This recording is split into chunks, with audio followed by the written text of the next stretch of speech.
McTavish is dead and his brother don't know it. His brother is dead and McTavish don't know it. They're both lying dead in the very same grave and neither one knows that the other is dead. Hey, happy day after St. Patrick's Day. What does this thing say? Happy St. Pat. What happens at the dollar store, right? Okay, the pound store. Let me shrink this and see what my screen looks like. There we go. Hey, well, good afternoon, everybody. It is Friday again, and I don't know how it is where you are, but the weather is just spring gorgeous here in Houston, Texas, or the Houston, Texas area. I got up at 3:30 this morning because the kid was home for spring break, and it was time to take him back to the airport, and bless his heart, heart's in the right place. But no, he had a 5 o'clock in the morning flight back to school. And so we had to get up at 3:30 and on the road by 4, whatever the heck is, 5:30 flight, something like that. And I haven't had a power nap since. I can't speak. I can't think. I can barely see right now.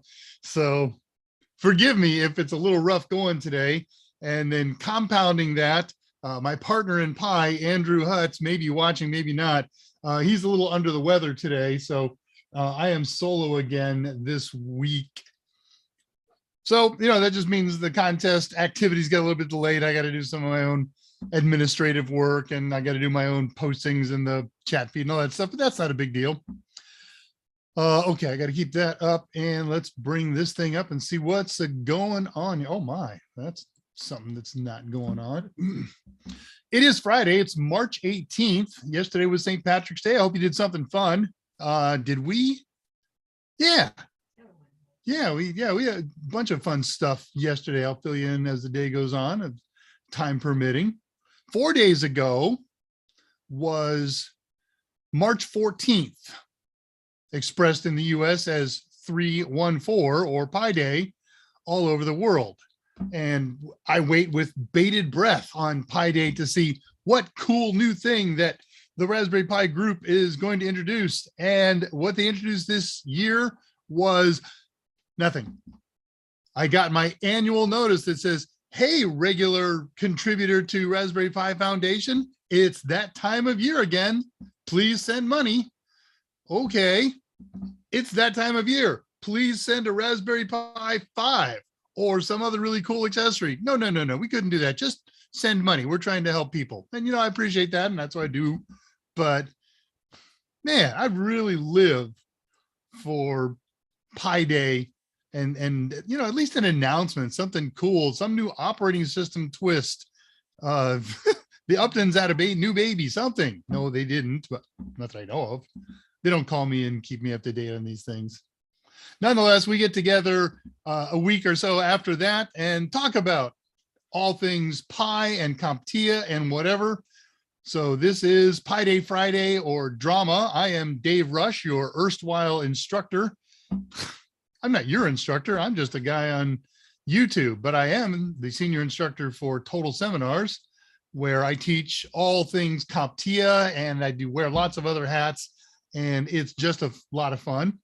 Being Dave Rush and conducting a weekly Ask Me Anything. This is DRAMA or drama.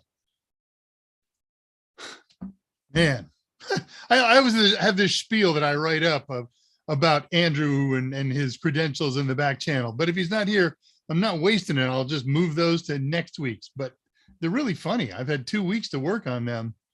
And suffice it to say, at least one of his credentials involves a Mexican hairless cat. So what are we doing here today? Well, we're here to advance our technical learning while isolated for many of us still during the COVID crisis. This is episode number 84 of Drama. And what exactly is drama?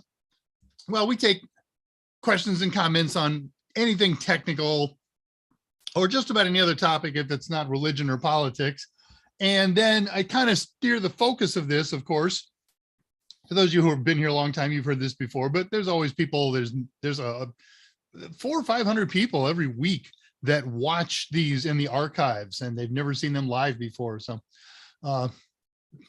we use Raspberry Pis as tools to foster learning about all things technical, including, see, that's how it's going to go, and especially CompTIA certifications. This is a Mike Myers production. It's Total Seminars, and always grateful to him for letting me have this resource and this time for 2 hours off every Friday to meet with you and talk about these things. All right, I'm not going to do all this intro stuff. You guys are getting bored with it. I'm getting bored with it. What do we got here? Hey, let's just talk about contact information real quick. So this is an Ask Me Anything, and the easiest way to do that is watch this live 2 o'clock every Friday, 2 o'clock Central Time. We're on daylight saving time right now, and whatever, but if it's always going to be 2 o'clock Central. If we're on saving time, then it's 2 o'clock Central Saving Time. If we're on Standard Time, it's 2 o'clock Central Standard Time. Every Friday right here on the channel that you're watching and hearing my voice on.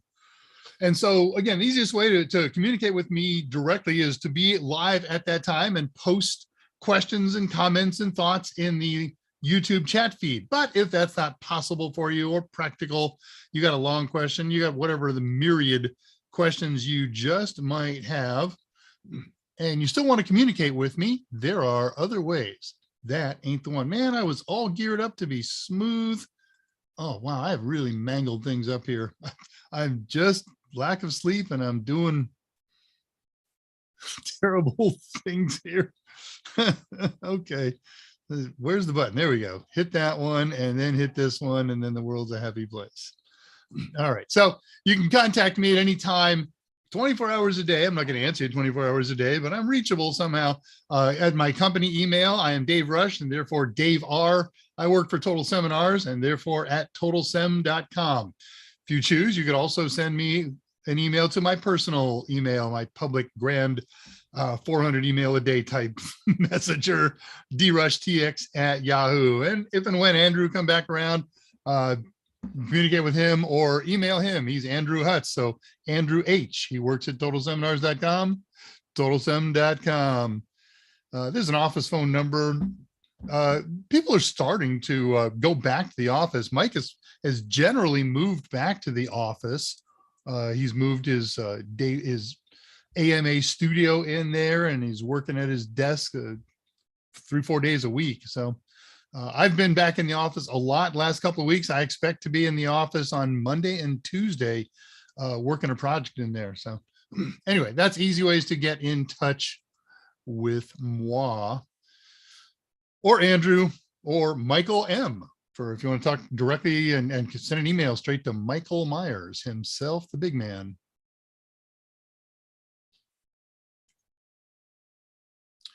There is another way to communicate with us. That's not the way to do that. This is, there exists a Discord channel. It's a private Discord channel. It's called the Unofficial Total Seminars Discord server, UTSD. And it is unofficial because we at Total Seminars have nothing to do with it. It's owned and operated by a gent who's on here frequently named Siegfried, and many of the other participants that are here are moderators there. Big server. It's got just about 300 people since we resurrected it, or since they resurrected it. There was a problem with one and they had to kill it and recreate a new one. But we peaked out at about 500 on the old one. It took 11 months to get there or so.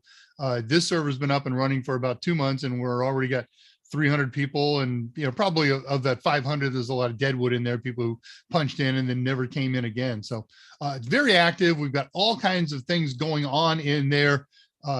Studying for CompTIA certifications, help me fix my computer, hacking and pen testing and Kali and Raspberry Pis and Linux and. So I'm going to post the link for it right here, right now in the chat feed. I should put a title on that: Discord invitation. There, posted that at 2:09 my time, 9 minutes after the beginning of the hour. And you can join us there. Typically after one of Mike's shows or my show, we fire up cameras and microphones and go on live, and you can have a conversation with us. You don't have to have a mic and camera. You can come in and type if you don't feel camera-ish or whatever, but we can do a little more long form on that. You can, people post questions about why is my computer doing this? Well, it's some problem that requires 10 minutes of back and forth questions and answers and tests. And so this isn't the right forum for that, but Discord is. And there are so many really smart and helpful people on that server, 24 hours a day. Some people are, I think, are actually on 24 hours a day. If my computer is turned on, I'm logged into it. And if you, I don't know what my name is over there, but if you @ me, my computer will wonk and I'll check it at least if I'm awake and sitting here at my desk. And I usually am. Got that. One more thing just to get this out of the way. Yeah. Okay, two more things. We'll get. Really? Okay, not one more thing. Contact. Hang on, I got to find this because no, you know what? I'm going to do it this way. We have a special offer. If you are watching this show, it's available to you. We don't advertise this stuff anywhere else. So it's only available to people who watch the show, or, if you're watching the show and you want to tell your friend or your family member, we've got bundles on discount at 50% off just to the people who watch these shows. I got to find the link for it and post it up. There's the page where it is. Voucher contest, Discord. There we go. All right, posting this in the live chat. AMA specials. So what you do is to take advantage of this discount that's available only to you, because only you are going to get the special secret code, the coupon code that is there. You go to totalsem.com, go to the merchant area, and you create a bundle. This does not work for existing bundles. You have to make your own. Weird reasons behind it. And someday if you come to town and buy me a beer, I'll explain it all to you. But what you're going to do is you get an ebook, and then you get the Total Tester practice test that goes with the same topic, right? So if you're interested in A+, you get the A+ ebook, and you get the Total Tester for A+. Put them both in your basket. And when you're ready to check out, this week, the code is Pi, right? This was Pi week. Pi Day happened on this week. So the secret card is lowercase and the word PI. And you will get 50% off of those two items together. It's a heck of a deal. And we've got them available for all kinds of bundled products. We got A+ and Net Plus, Security Plus, Penetration Testing, Pen Test Plus, AWS SAA. You get the idea. So just head over there, and you can see I posted at 2:11 in the chat feed the details that you need to know. And let me bring up one or two more things here that I want to share with you, and then we'll get on to questions and see what's going on in the world here. Share screen. I'm finally learning a little bit how to do this. All right, so we've been here. So next, every time we do a project, which is 96% of all the shows that I've done, give or take, I create a bunch of documents, pictures, and PDFs and how-tos and things like that. And I save all those up in a zip file and store them on a server, which I open up on weekends. I fired this thing up today. It's going to be this morning. It'll be on until Sunday night when I go to bed. And if you want all the documents that I use to do this show, everything from funny things I say about Andrew, at least I think they're funny. They're hilarious right now for lack of sleep. Everything I say is a jewel. See, I cracked myself up there. But the how-tos and all the other good stuff, just hit my server. It's pirsquare.zapto.org. It exploded a couple months ago now, and it's rebuilt. It's working on HTTP. It's not doing HTTPS, but it doesn't matter. There's nothing secure that changes back and forth. You're not going to send me a credit card number. I'm not going to ask you for your email. Just go there and go to the download links, and you'll see every downloadable archived document that I've ever done since the show began. Also want to show you this one other piece here. Let's see if I can get this right the first time this week. Yeah, I can. All right, I'm going to put this link in the YouTube chat.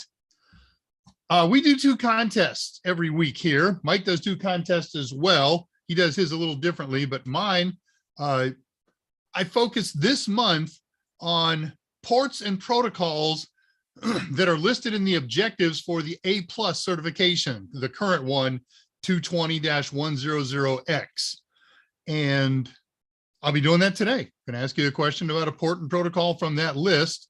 So if you want to get a heads up, I'll be doing this for, I think 2 more shows, and then I'll change to some other A+ topic.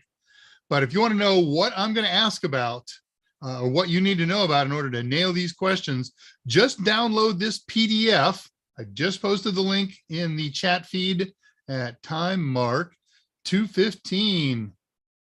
I am not doing the ATEM yet, Telewit. It just came in 2 days ago, and you know the workload around here. So, all right. So check that out. That's a document we created that has every port and every protocol in A+, Net Plus, and Security Plus that you have to know. It was just kind of a cheat sheet to help people figure out what they needed to know. You could also go to CompTIA.org and just download the 100. I don't remember. I keep going back and forth and I didn't confirm it, but it's either the 1001 or the 1002 objectives, and you'll see all the objectives listed. I think they're in section 1.9, and I will give that to you later. I do have that confirmed in another document elsewhere. Okay, that's everything that I want to show off of this page. Unofficial Total Sim Discord channel. Yeah, this is the link that I posted up there a little bit earlier. So, okay, cool. Well, let's see who's here and what everybody's doing. Andre got here very early, 40 minutes before showtime. He says, hit that like button. It's a good reminder. I haven't hit it yet. So bingo, because it's not my channel. I'm just a visitor on this channel that Mike lets me use. Okay, I got the code in the background, but Server Ghost is back. Nice to see you back, sir. And I saw you sign up on, join up on Discord last week. Thank you very much. Hollywood in from Paradise. Greetings, and thank you for the info on that. I know that Canon camera, the XA11, very well. I started hunting for one, and I started hunting for a couple other makes and models. In the end, I said, you know what, I have a lovely Blackmagic pocket cinema camera here that's designed to go with that ATEM. So that's what I'm going to use. I didn't want to pull it out of my studio. I have a marvelously well configured and set up studio, but frankly, I haven't used it almost since COVID. I had a very specific project in mind for it, and COVID totally wrecked that. So I'll pull that down, and hopefully next week or the week after, probably the week after, because it's a busy life. I will, instead of use Zoom and use that to send to YouTube, I'll use the ATEM. Look it up if anybody's interested. We're talking about a product from a company called Blackmagic, one word, no spaces. ATEM, ATEM Mini Pro. That's what we use in Mike's studio. Makes changing screens a billion times easier. And that's its big benefit. There are benefits in using Zoom. I can't use ATEM if I want to bring on a guest. And I was going to bring on a guest today, but stuff happened. Andrew's not well, and the other person was suddenly very busy. My guess is with you. Oh, I thought I was going to be on with Mike. No, I'm busy. Yeah, that's we'll see. Okay, so everybody's checking in way early. Will Shaw punched in at 1:49. Greetings, starting spring cleaning. Yeah, this is the weather. So I'll be cleaning baseboards. No, you clean baseband. You got baseband and broadband, right? This is networking. Andre de Goyert's here. Greetings, amigo. That's right. You don't miss many of these. Ulysses Ferrara is back. Nice to see you. I'm on a wired network. Baseband, not a factor. Springy, rainy here. Oh, 2 days of 70. Very nice. Yeah, we had a couple of good days too. The weather was warm enough that I was able to make, the missus was able to make iced tea. Beef and cabbage. Big hit in Hawaii, huh? TD Washington is back. Good to see you. Yeah, it's a corned beef and cabbage week. It's St. Patty's Day. Good afternoon, Chris Kent, a regular here. Nice to see you, along with Muhammad El Albayad. Thank you, sir. Nice to see you. Shukran and the Shukran. And okay, you know, I'm not gonna try to be clever today. I'm just too tired. I may fall asleep with my head in the soup as we're doing this. And then there was my post, Discord invitation. Ulysses says hi to everyone. And at 2:11 was the AMA specials with the code PI. I have code for next week already. I don't remember what it is, but I remember it was cool. I like it. So no, not doing the A10 Mini Pro, but for anybody who's curious, the A10 Mini Pro is a digital video switcher. A million years ago when I was in college, I hung around with the radio, television production people.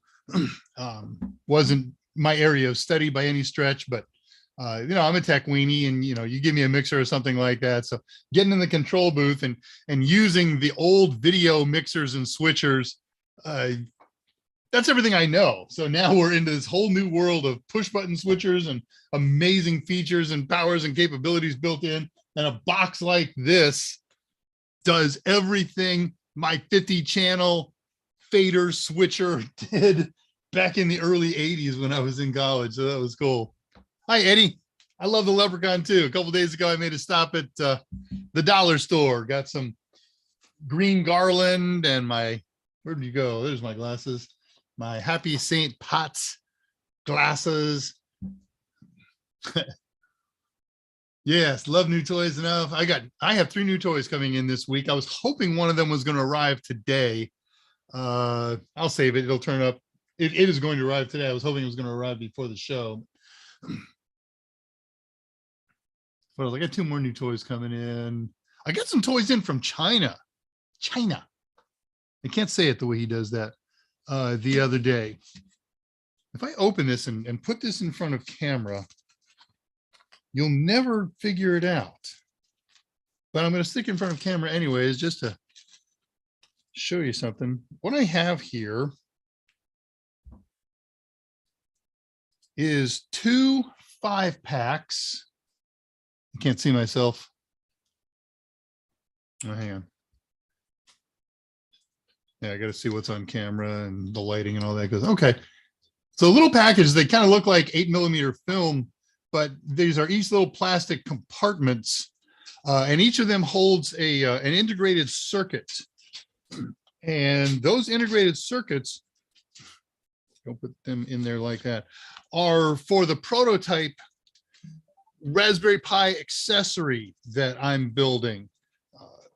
And if the project is making headway, and I hit a stumbling block, the people that I'm having make cables balked on price, and so we're back to the negotiating table. But when that happens, that's the toughest part. I need a very custom cable, and that's as far as I want to talk about that on that. Ian Kincaid is here, talking to Tullowit and Roki, who's trademarked. Hi, Roki. Nice to see you, man. Or not, man. I don't know. Did I finish this up? Yeah. Esmond Gannett is here.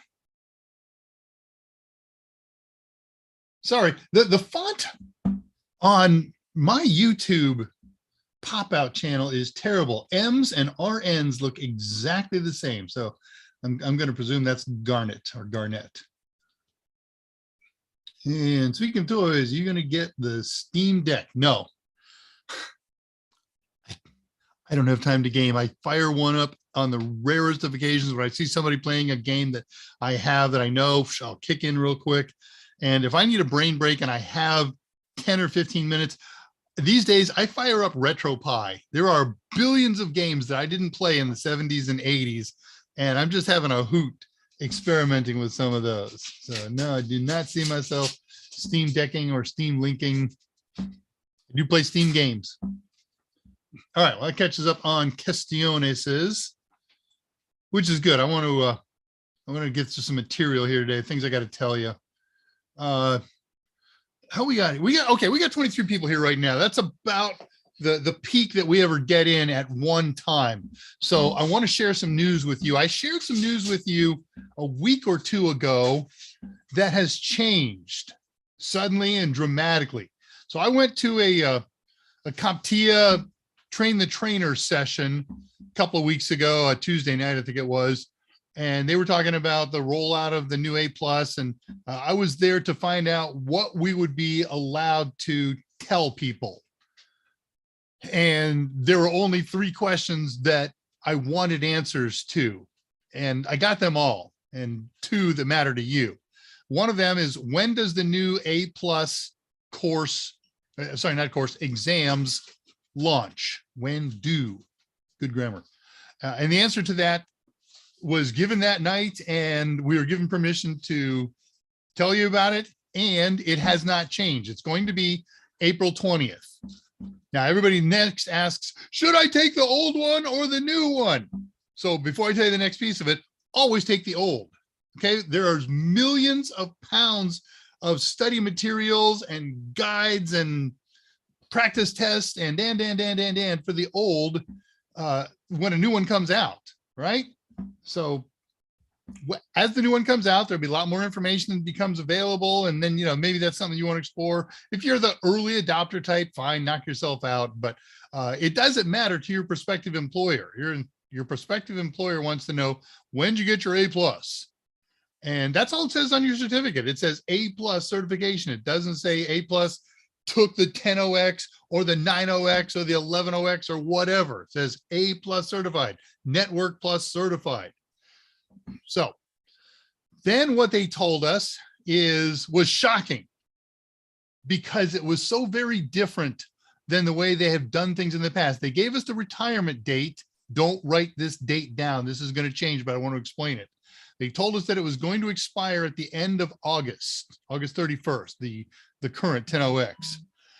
And yesterday, in a meeting with CompTIA, they apparently got a lot of bad feedback about that. CompTIA's usual practice is, when they announce a launch date for a new exam, the old exam will be retired 6 months from that launch date. And of course, this window is much shorter. We're going to launch on April 20th and retire on August 31st, May, June, July, August, 4 months and a couple days.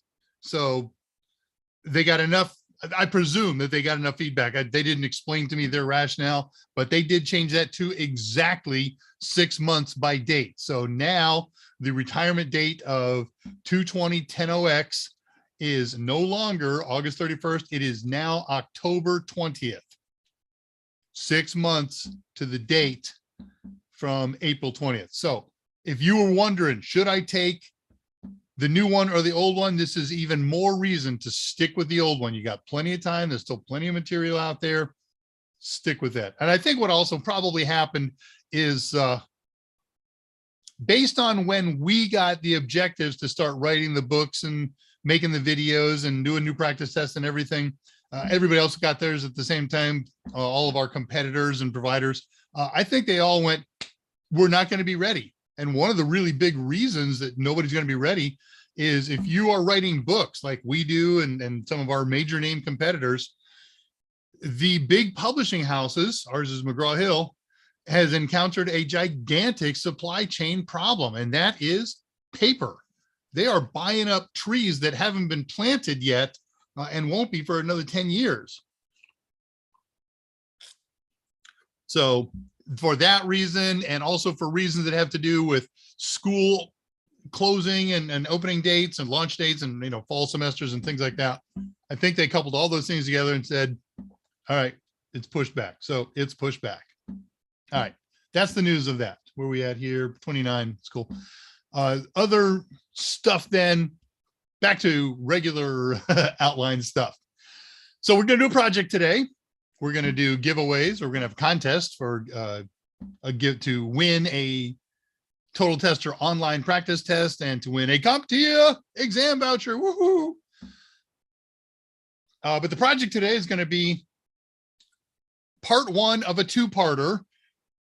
It's going to touch on 4 areas of objectives, very peripherally.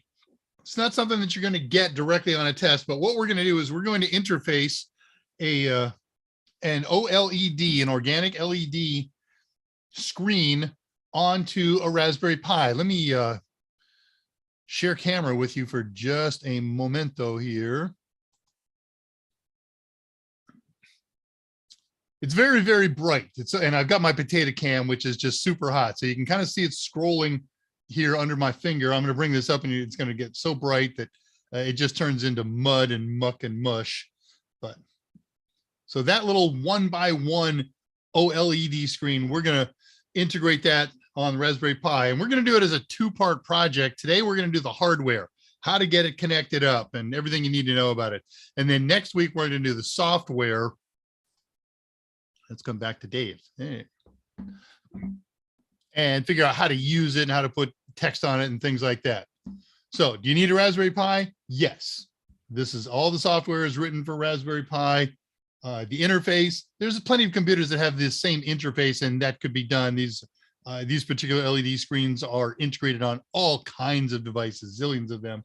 And I'll talk about that a little bit as class goes on.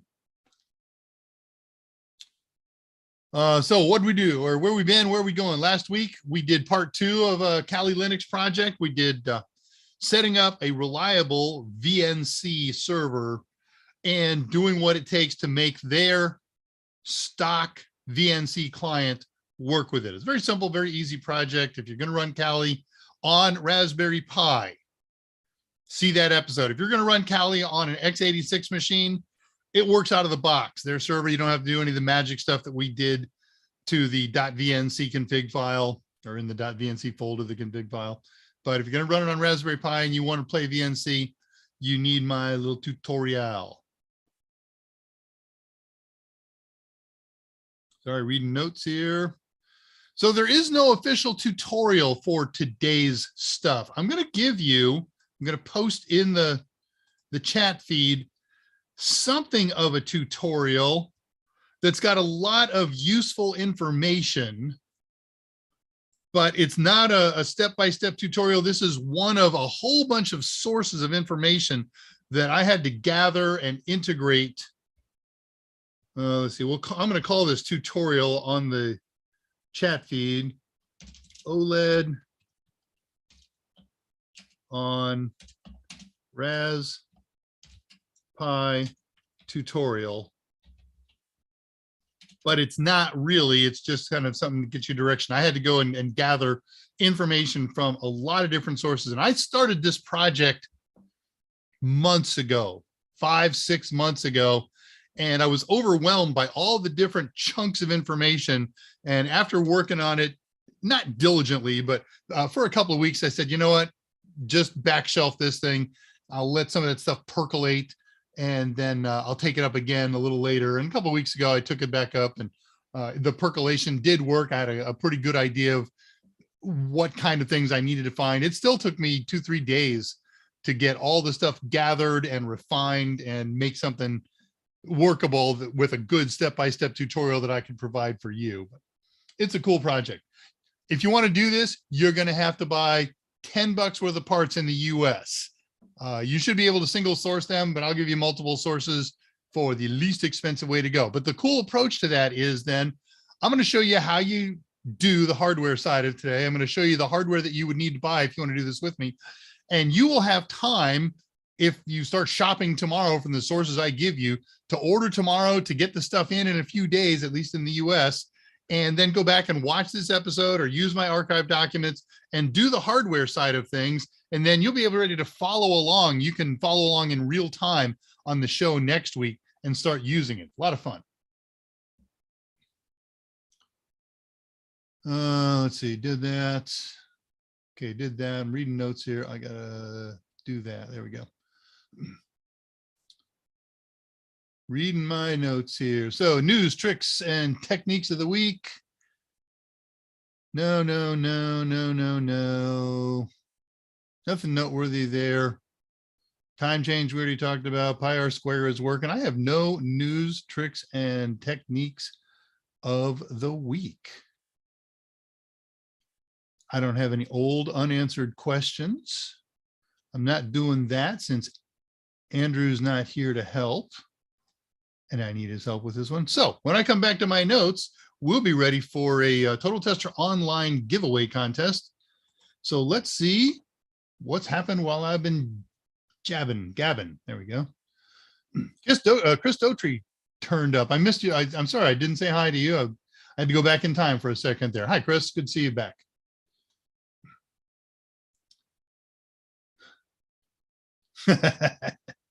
Just thinking about, can I convince Mike to get a Steam Deck for the shoot for our next A+? Probably not. Not real applicable to CompTIA A+, old or new objectives. Yeah, Will. Glad I remind you about RetroPie. It's, you know, it's my sanity check every now and again. Oh yeah, build RetroPie. We did an episode here a couple weeks ago. It's probably been 8 weeks ago now. I'll pull up the date here real quick and go back and check out that archive. It's really, really easy to do. I spent 45 minutes, you know, I can just yammer through a presentation forever, but you can do this in, you know, half hour, 40 minutes. And most of the time there is one particularly long installation step.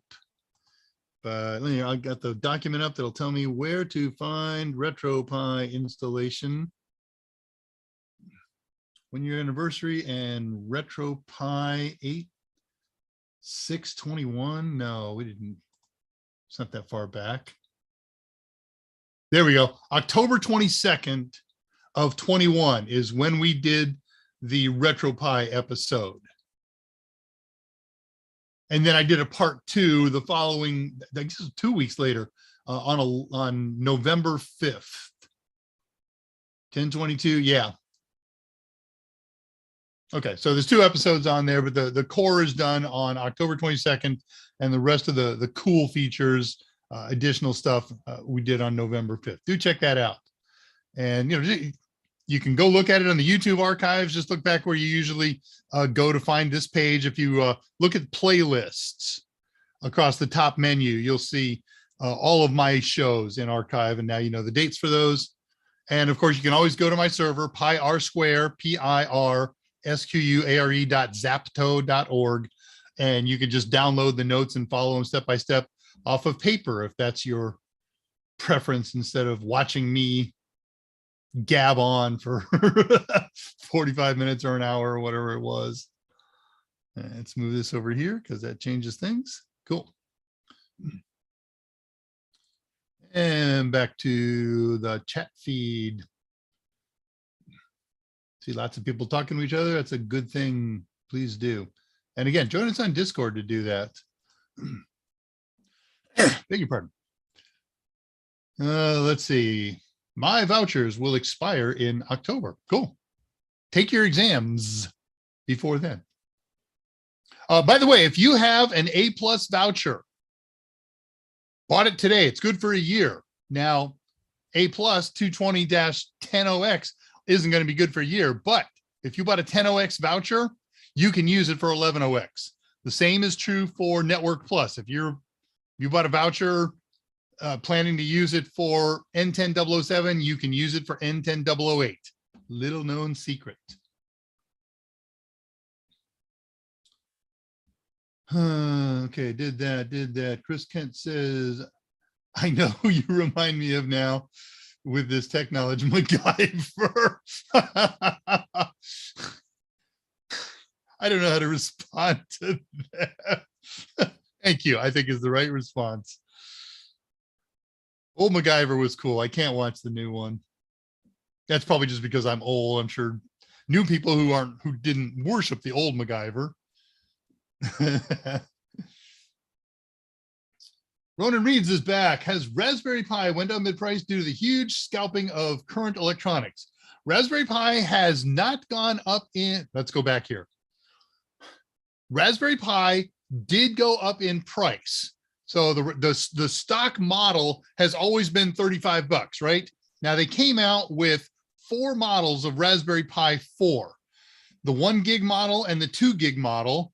And their intent, it would seem, was to get rid of the 1 gig model. So they were selling them both for $35. And so when they sold out of the Raspberry Pi 1s, they kept the Raspberry Pi, I'm sorry, the 1 gig model. They kept the 2 gig models at $35. And then the 4 gig models went to 45 and the 8 gig models went to 75 US dollars, of course. Well, prices have gone up. So, and as a result, they brought back the 1 gig model. So you can get the 1 gig when they're available again. It's supply chain issues. It's not whatever their rationale is. So you can still get the 1 gig model for $35. The 2 gig model is 45. The 4 gig model is 55 and still 75 for the 8 gig model. And if you get them from their, order them from their official outlets here in the US, Newark.com. And there's a couple of smaller outfits that have relationships and they sell them at list retail price. As you point out, there is a huge shortage. So people have hoarded them and are scalping them. But I'll tell you what, I have 2 orders with Newark waiting for them to come in. I've got some Raspberry Pi 2Ws, the 2nd generation 02W, and they were originally slated to come in April. Now they've pushed them back to June. That's just supply chain, but they are regular list price. That's what I'm paying for them. And then Mike and I ordered some 4s from Newark, with they're back ordered, and we don't expect to see them until first or second quarter of 23. But I don't need them right now. I got 2 or 3 Pis that are waiting to be used, so I'm okay. And Mike's not in a hurry; he doesn't have any project. So if you don't, if you can have a little bit of patience, you can buy them at regular price. You're just going to have to wait. So check out Newark.com in the US. If you don't know who the distributor is in your country, we got lots of different nations and continents represented here. Go to raspberrypi.com and go to their shop area and just pick something you're interested in buying. And when you click on it, it will take you to a page full of all the distributors in all of the different countries where they distribute. Their distributors have to sell at no more than list price. That's part of the deal. Hope that helps. Xerxes is back.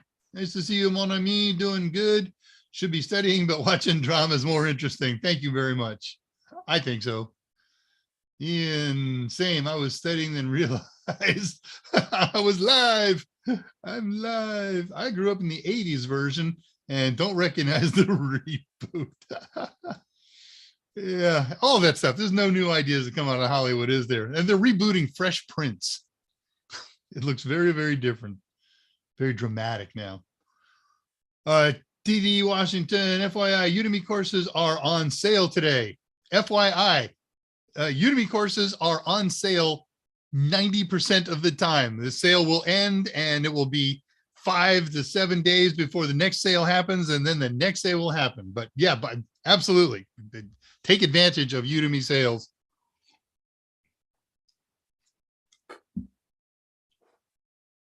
But if you pay full price, we get a little money. Reboot equals evil. Very nice. Oh, Brian Banks is here. I missed Brian. Oh, there he is. Raspberry. I shot right past that. Thank.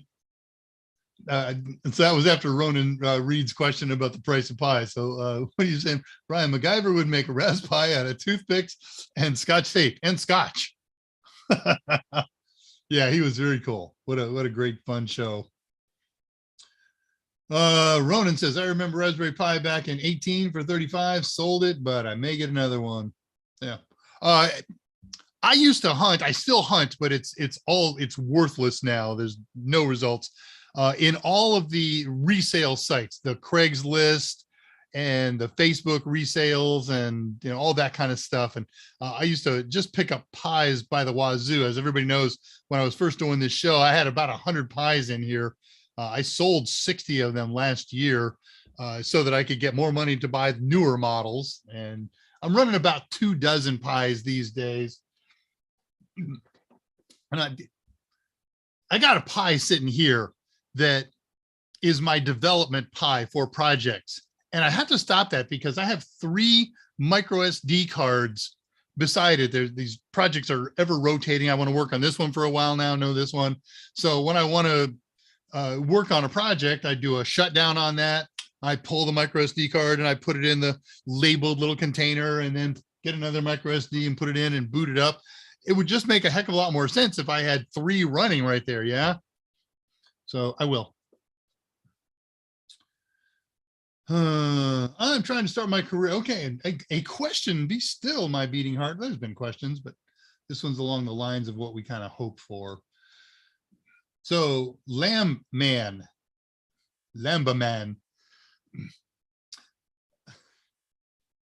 Sorry, I had lamb chops this week.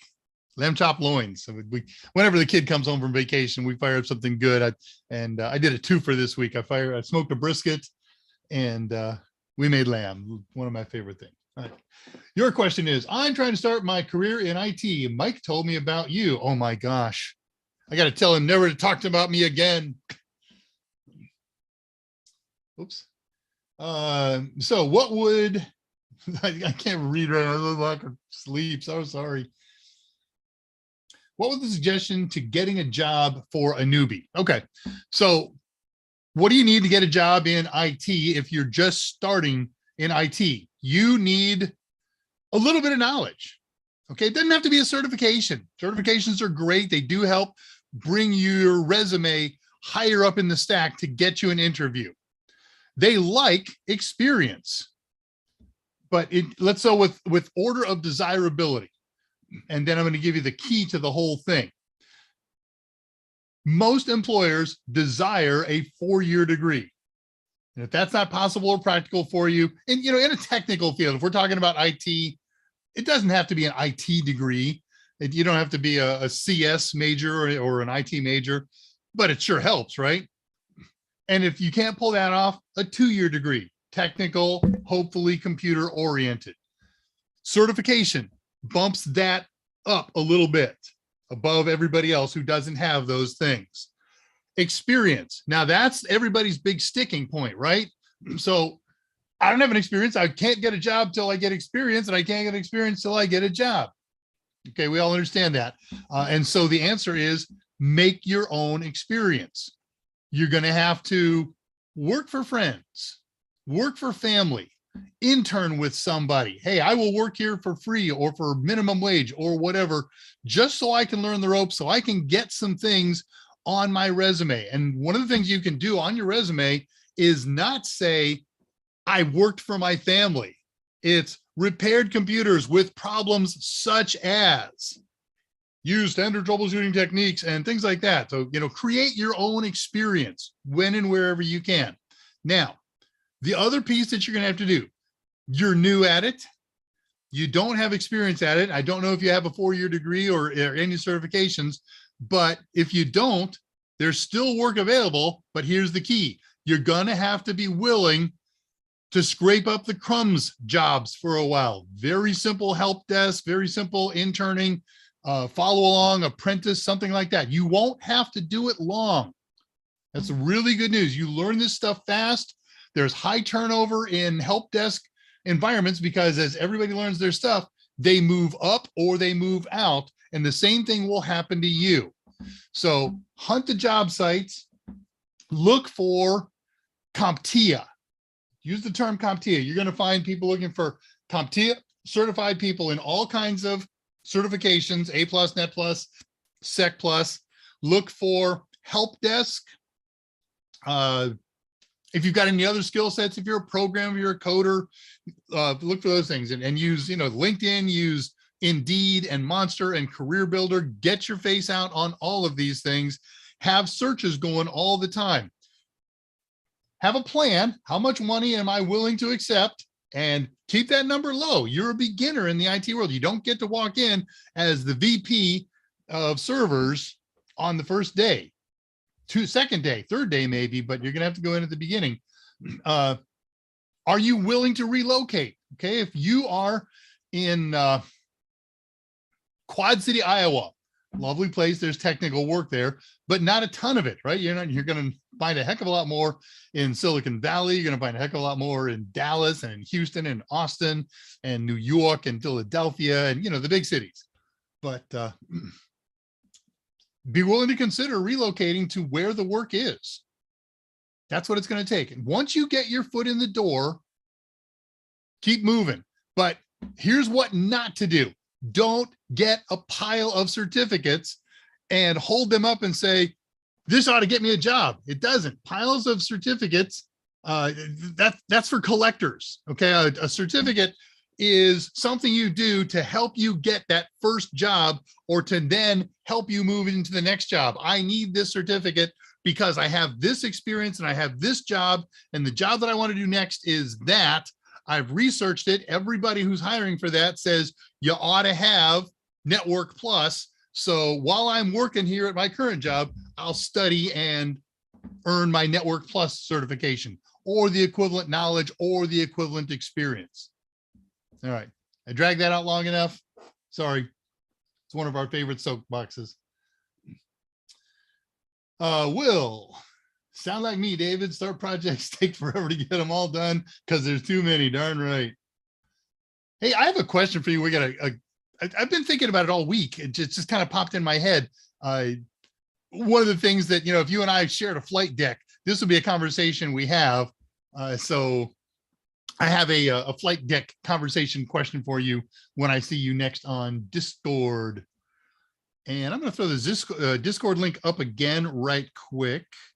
Join us on Discord afterward. And I'll have cameras and mics and things like that. Do the same, it would be nice, but you don't have to. And we can talk about all these things in great detail. And there's a lot more people there to participate and add information. And by the way, Andre de Goyert, you posted an answer to a question that I answered the day the guy asked it. And you basically echoed me, dude. I felt like I was in my own echo chamber. And thank you. We'll call that. Thanks for agreeing. That guy, by the way, posted the same question in two different forums. You answered first in his second forum. I was going to suggest yank that duplicate question, or yank whatever. You get the idea. He's got duplicate questions in different forums. I have a background in hospitality. Does that work? Oh, absolutely. No matter what your background is, and especially if you come from a different field, you are bringing a skill set that you will be able to apply in a new position in ways that other people haven't. I've had, police officers, nurses, librarians, they all bring something to the table that doesn't exist. And so clearly those are things you want to highlight and things that you anticipate applying. So that goes in the cover letter and the resume and things like that. Yeah, I know there's a few cert collectors among us. I'm the opposite. I hold no certifications. And I'm going to have to one of these days. I'm 2 weeks away from the Linux Plus. I just haven't taken those two other stupid little classes, and I'm devoting some time this weekend to get GitHub out of the way and get the scripting that conforms to what Linux Plus wants. And then I got to go back and review the course one more time, and then I will take the test and I will pass it. Because that's what I do. When I take a test, you're very welcome, Lamb Man. Hope I'm pronouncing that right. I love the name. Christina's here. Willingness to learn, good attitude. Of course. Absolutely. Okay, good. We'll be on Discord later. Chris, you're very welcome. All right, let's close that thing up. It is 54 minutes past the hour, 6 minutes till the new hour. And that means Mickey's big hand is on the let's have a contest hour. So we are going to conduct a contest today, right now, for 90-day access to Total Tester online practice tests. These are our practice tests. We write the questions, we write the answer choices, we write the correct answer, we write the explanation why the right answer is right, we write the explanation why the wrong answers are wrong. So it's a learning tool. It's not just a gauge to tell you how well you're doing, he said in his best Jersey accent. It helps you learn. And this total tester utility that you're going to use looks and acts very, very, very similar to the real CompTIA exams with a couple cool differences. It's configurable. You can set it up in CompTIA exam mode. So it'll do a time test and it'll do the same percentage of questions from domain 1 that CompTIA does and from domain 2, but you can also customize it. I just want to take domain 1 questions today, and I want to take this many of them, and I want to do them with help, and I wanted the test to last this long. All that stuff is configurable and customizable. So, and we've got questions not just from CompTIA, right? We get some questions from our partners at McGraw-Hill and their book writers who are partners with us. And so we have a very, very broad variety of practice tests available. All the stuff from Trifecta, we write, and the other stuff, we write some. So how does this work? I'm going to post a question. The subject of the question is going to be ports and protocols from the A+ objectives, and it's in 220 1001 objectives. It's objective 2.1. It says compare, and I didn't fix that yet. Compare and contract. Compare and contrast. Save that document. There we go. TCP and UDP ports, protocols, and their purposes. So I'm going to give you a fill in the blank type question. There's going to be 2 blanks. You got to fill in both values on your answer. And we'll give everybody a couple of minutes to fill those in, and then we're going to pick a winner closest to. So whoever I pick as the winner, I don't have Andrew here to back me up. I've made mistakes recently, but they got salvaged and we got it right. And kudos to the 2 folks who won last week, and one passed, and really, really nice thing. But, you know, had that not been the case, I would have arranged to make sure they both got prizes. All right, that's enough background on this thing. You guys know how questions and answers work. Let me get the question up and ready to talk about. It's on this page.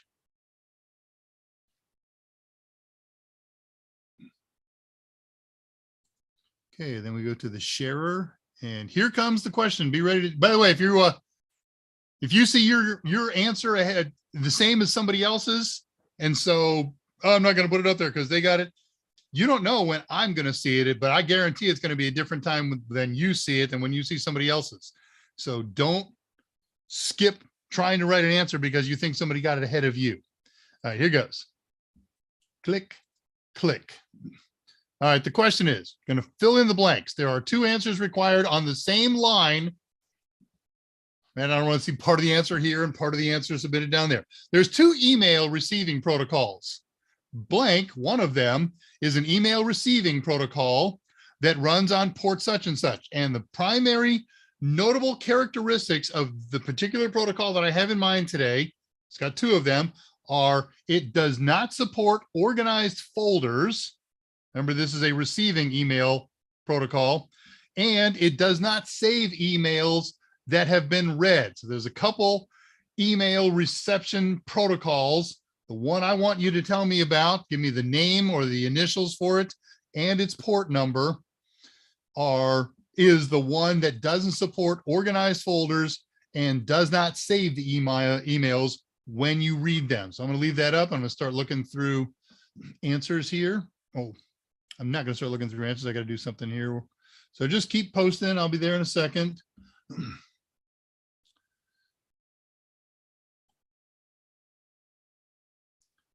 I know. Hang on. Dead air. Worst thing in the world. I was in the broadcast biz a little bit, a million years ago, and that's like the most horrific thing that can happen. All right. I am reading answers now. Let's see. Do I know the answer? Yeah. Okay, I see answers coming in.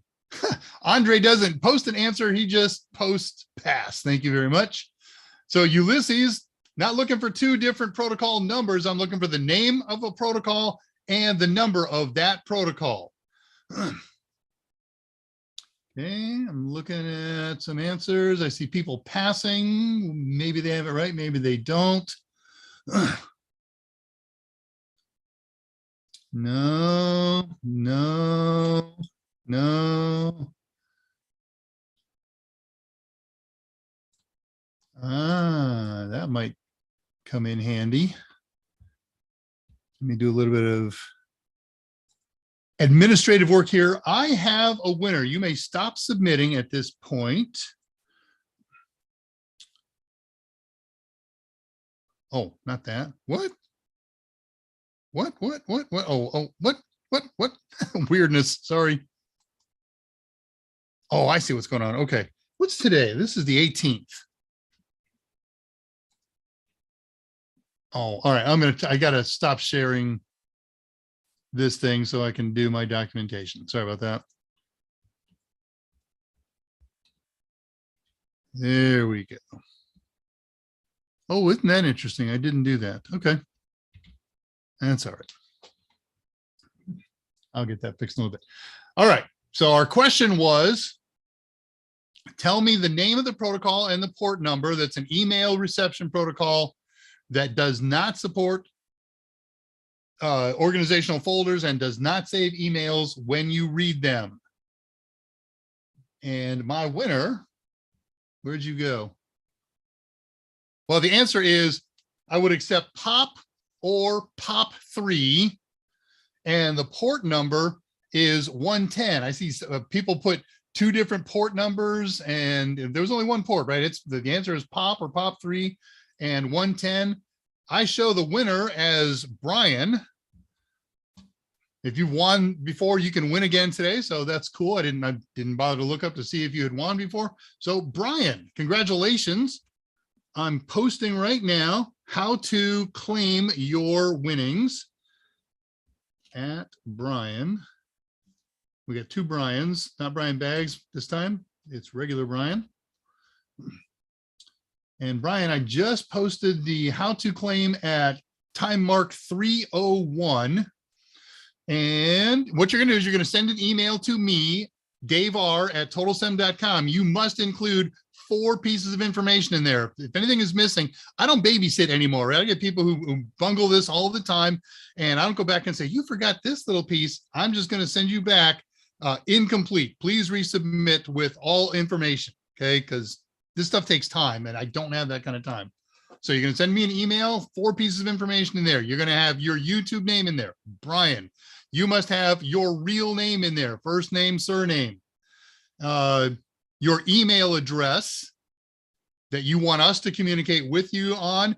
It's got to be in the body email. I cannot use the one from the header. And then finally, which exam number do you want a total test or practice test from? So 220-100X, you can say that because we give you both 1001 and 1002. But if you say Network Plus, I don't know if that's N10007 or N10008. There's a couple others like that. So I'm not interested in the name of the exam. I want to know the exam number. And I will submit winners to the appropriate people tonight. They've already left the office, but they will get it first thing on Monday morning. And the person who handles that usually sends me an email at 10 o'clock on Monday morning and says, all done. So no promises. I never know when they're going to take vacation. So anything can happen. It could be delayed a week or two, but things have been working very fast on our side of things. All right. So congratulations again, Brian. We'll do another contest shortly for a CompTIA, exam voucher.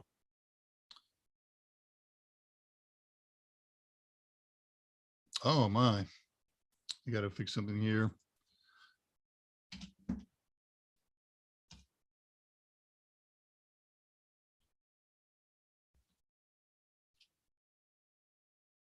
Boy, that doesn't feel right, but then I've did so much stuff here, maybe not. Okay.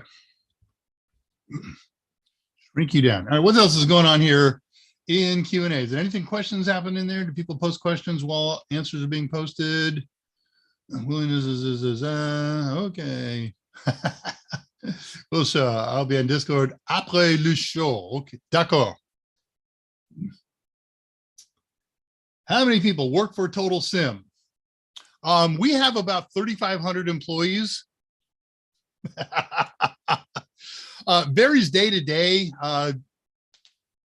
dozen, 2 dozen, something like that. We have contractors who are regulars. So, I think if you count all the contractors and everything, this is a couple dozen.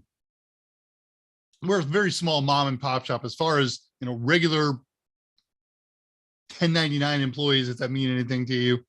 Uh, gosh, two more just came in the other day. I don't know how many's in production. Maybe a dozen. I don't know. I live in my little world, and since we're all at home right now, for the most part, I don't know. I got word the other day. I was talking to somebody, and they said, "Well, oh, didn't you know we hired two more people in the such?" No, I don't. The only way you know these things is when you're in the office and you walk around and say, "That's an unfamiliar face."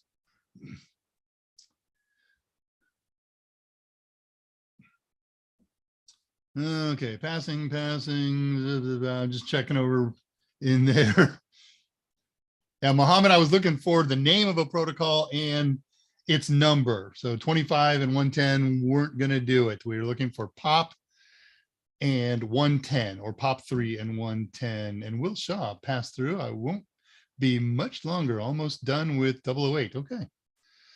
Makhtar is here and got it right, but not first. POP 3 and the FTP ports, Lamb Man. Those are 21 and 22, or 2021 are FTP ports. Ryan Bags, I'm passing because you already run a total tester. Okay, you need the voucher. That's why people come here. No, so it wasn't IMAP, it was the other one, POP 3. There we go. POP is not POP for sending IMAP. No, SMTP is for sending. Simple mail transfer protocol. I always think of it as send mail 25, like PHIVE. So that's the single, that's the mail sender. It's the same mail sender that we've been using for 20 years. And then the two receiving protocols are POP, which is old and out of date because it doesn't let you organize into folders and because it pops the email off the stack when you read it. So it doesn't save it. So, but that's 110. And then IMAP is the current one that everybody uses. That lets you have organizational folders, and it keeps originals on the POP server, on the IMAP server, and that's 143. I super scrolled. Okay, it wasn't bad though. There wasn't too many piled up here. Lots of people talking to each other. Eddie keeps away from the flight deck. No place better than the flight deck, amigo. I don't call anybody out for mistakes here. You just get my little message that says incomplete. You guys make great cert prep videos. I'm doing N10 007 now. Mike helped me pass my A+. So now, right, you mentioned that I think on his Wednesday show, Brian. So very cool. Thank you, and congratulations on passing A+. You are going to kick butt in Network Plus. I said but. We say things like that on the Discord channel all the time. We don't say them here. No doubt your company will grow if you make quality products. I hope we make quality products. We work hard. We do things like this. Ronan, my college is making me do Project Plus, and I find it not as much relevance for me, but got to take it. Yeah, there's a lot of degrees that are mandating some kind of project management process and knowledge and certification. So Project Plus is CompTIA's PMP, Project Management Professional, is the big one that's been around for the last 10, 12 years. It's not real hard, but if you're not in the field, if you don't have, daily study materials, it's like all new material, and trying to get it from just reading is a little challenging. So go multi-source. We do say worse things in Discord. Very welcome. You said, I just heard my email wonk. So yes, I believe that you did just send that. All right, well, let's move on then. Yeah, we're going to be doing this one next. I got to highlight something in a document. Stand by. Getting ready for the future. Come here, you. And I'll save that just for hoots. We'll see what happens. All right, so we're going to do a project today. We're going to talk about the hardware side, part one of installing an OLED display on a Raspberry Pi. Let me get to my notes and refresh myself where that applies to the stuff that we're doing. Hey, reminder, if you want to nail next week's question on ports and protocols, go to totalsem.com/cooltools. Excuse me. And the first link on there is our cheat sheet for all the ports and protocols. Or you can do it the long way. It's not really the long way, but posting the link again in the chat feed right now. That'll take you straight to the PDF. So you can get there either way. That was posted at time mark 3:10. And yeah, okay, I'll come back to that.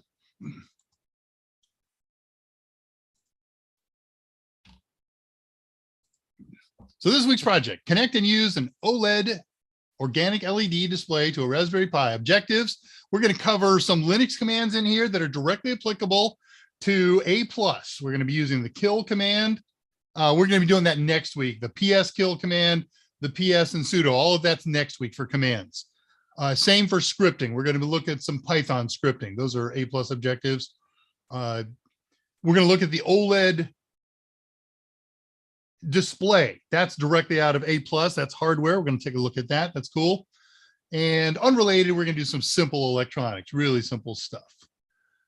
Using the potato can. Okay, point the potato can over here. As I said before, there is no single tutorial that exists out there that I said, oh, I could say, let's use that and just follow along. There's just no singular good one that I was able to find. So I took scraps from here and there and turned them into a workable project. But I did post a something of a tutorial that was a good starting place, which I'm going to repost right now, OLED tutorial. But the best thing for a tutorial is just to go to pirsquare.zapto.org and download today's, and I don't have next week's posted yet, notes. And that'll talk you through everything we're going to do today in one very clean presentation.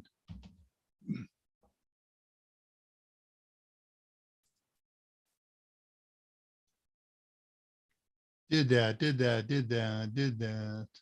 All right, so what do you need for this project? Well, you need a Raspberry Pi. There are other computers that have interfaces, the type of which the OLED display that I've chosen can use, but your basic Raspberry Pi, we're going to use 4 pins off a Raspberry Pi. If you're going to use a Raspberry Pi Zero that doesn't have header pins on it, you're going to have to solder in 4 header pins. This is an old Raspberry Pi, but the part that we care about here is the 40 pins here. They're called the GPIO pins, the general purpose input output pins. And they're the same on all of the Raspberry Pis, except the earliest model, they had 26 pins, but we're still going to use the same pins within the first couple. That bottom line, you could even use one of the old ones with the 26 pin connectors. So you need a Raspberry Pi and you want a case. And when you pick your case, select a case that will let you access and run cables out of it. So like a nice open mesh case or some kind of case. I got one over there that I'll bring up that's got a hole or gap or an opening near the GPIO pins. Let's put that over there.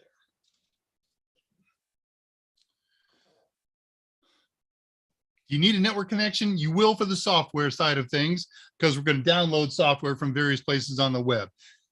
There are ways to go without that. You could download it on your regular machine that's hooked up to the internet, hook it up to a flash drive, and then plug that in here, and you get the idea. But when it comes to, there's programs that have to be installed, and that you want to get from online. You'll need a network connection when we do software.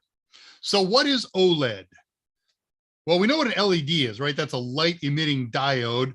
It makes light, and there's a couple primary colors that are available for LEDs, but basically when you want to colorize an LED, you have to put a colorful filter in front of it, except for reds, greens, blues. The yellow ones, that has a yellow plastic cap over it, and a lot of the other colors do too. In general, they're clear. Excuse me. But some of the new ones actually do have things. Well, OLEDs are organic. They're made of a different chemistry than LEDs. They're carbon chemistry based. That's what organic means. And we can make very, very, very, very, very, very tiny LEDs out of OLED material. They are extremely bright. They are extremely colorful. And in fact, if you want to see an OLED or a screen full of them, pick up your phone. That screen is an OLED screen. It's got saturated, bright, beautiful colors. Because it makes its own color, it doesn't need backlighting or filters. It's just really good, amazing, powerful stuff.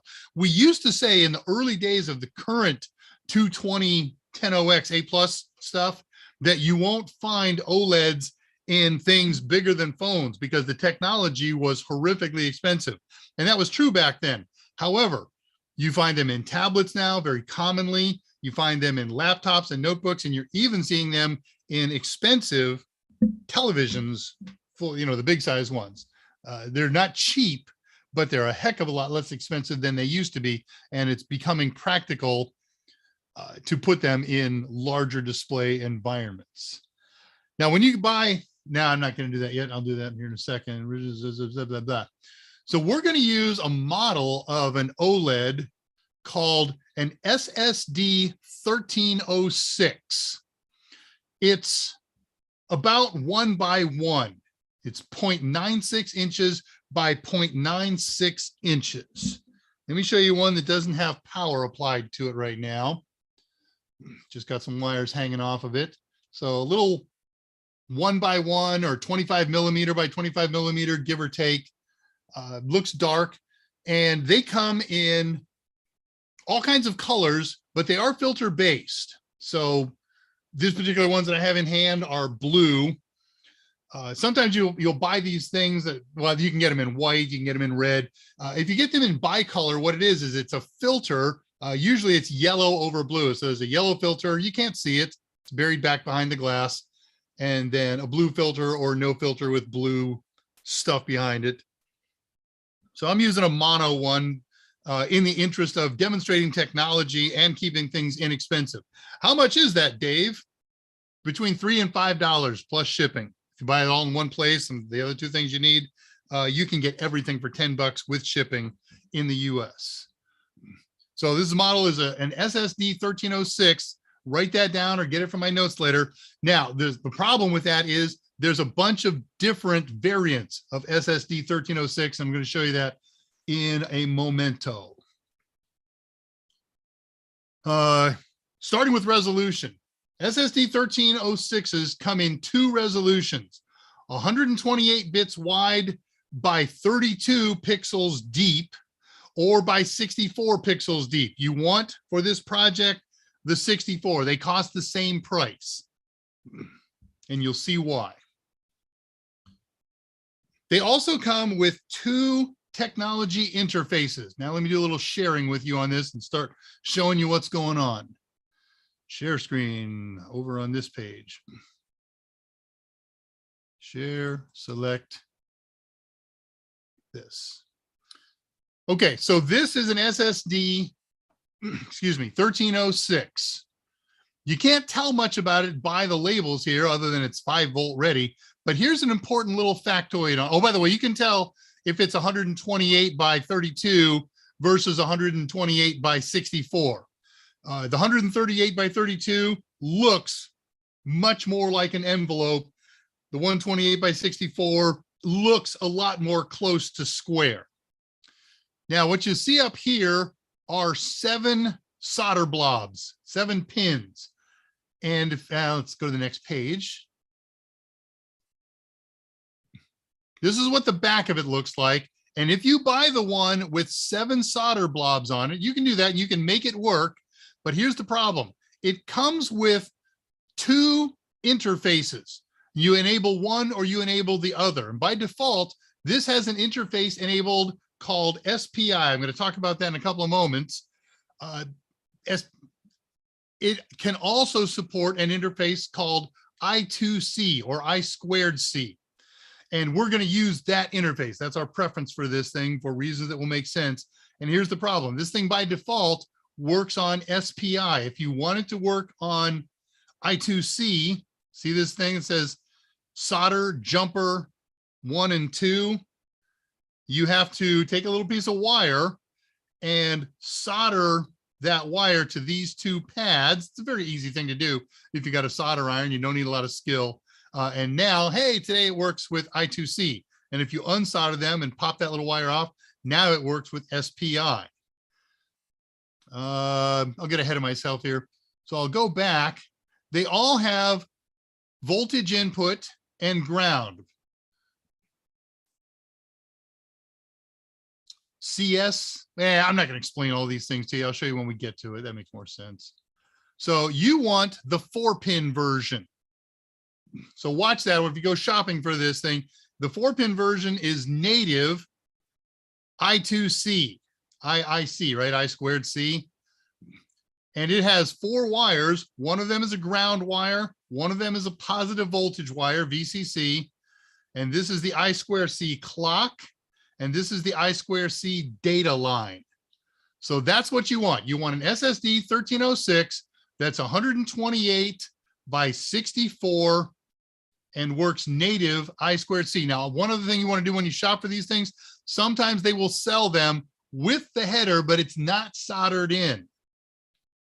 If you want to do your own soldering, it comes with the header, knock yourself out, but they sell them for soldered in connectors, and it'll cost you an extra 25 cents or something ridiculous like that. At your option, you also need a breadboard. So what we'll do with a breadboard is we'll plug in the 4 pins to one of these rows here, and it will hang over and cover all these other ones. Now, the way a breadboard works is all of these rows are wired together. If I put a pin in here and I put a wire in here, that's the same thing as hooking that wire up to that pin, and same for any of the other holes on here. Side by side, these things are isolated from each other. So think of this as one wire that's got some hooks in it or some holes in it, but all these things are isolated from each other. You can buy this thing single quantity for $2 for this small guy. And I'll bring my live one up in a moment here. But you don't need a breadboard. You can do this project totally without a breadboard. This is the really cool thing. By the way, I buy 5-packs all the time from a company called All Electronics. One word is their website, allelectronics.com.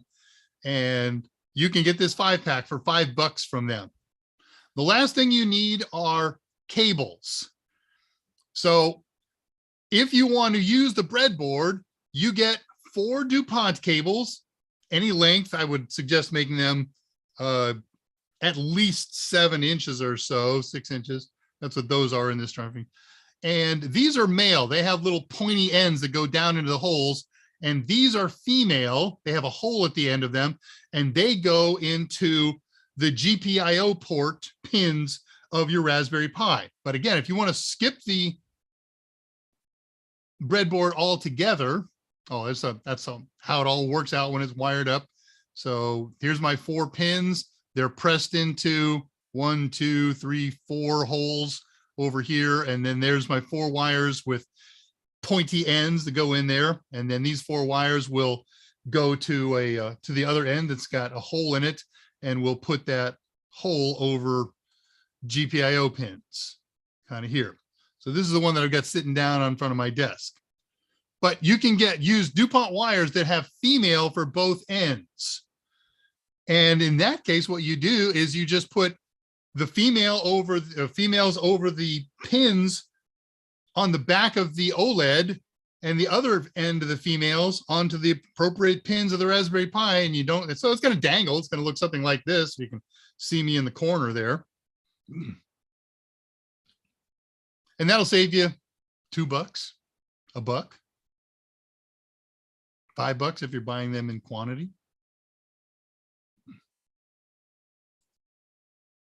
Some pictures of things you can do with them. I got a lot more. All right, so there were 4 labels on the micro SD card. There was GND or ground, excuse me. There was VCC, sometimes they will call it VIN, sometimes they call it plus. And so you can pick any ground In the GPIO pins, you can use pin 9, you can use pin 25, pin 39, pin 6. So run your DuPont cable from one of these grounds to the pin that's labeled ground on your OLED display. They run on 3.3 volts. So for your VIN or your VCC or your plus, use pin 1 and go to the VCC pin. And then one was labeled clock, SCL, or might be CL, or might say the word clock. So pin 5 goes to the clock pin, and one was data, S data, it might say the word data, something like that, pin 3. So we're going to use pins 1, 3, 5, and 9.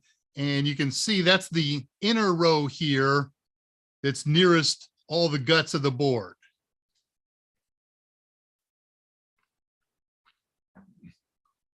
So here was one that they went straight to the pins.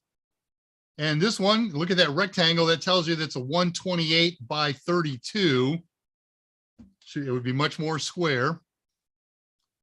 And these bends don't mean anything. Use different colors so you can keep track of them. That helps a lot.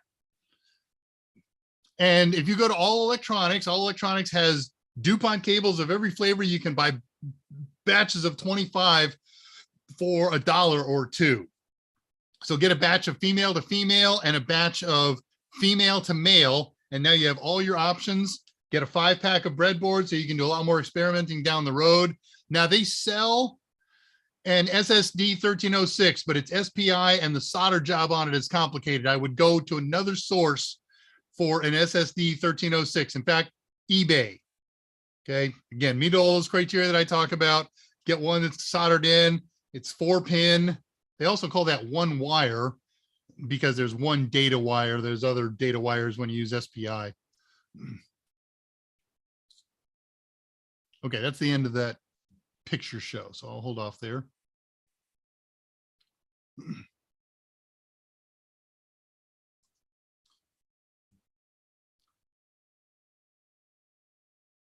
I'm doing this, blah, blah, blah, blah, blah. All right, so let's show you mechanically what's going on here. And I'll show you both ways, I guess, for fun. So if I want to go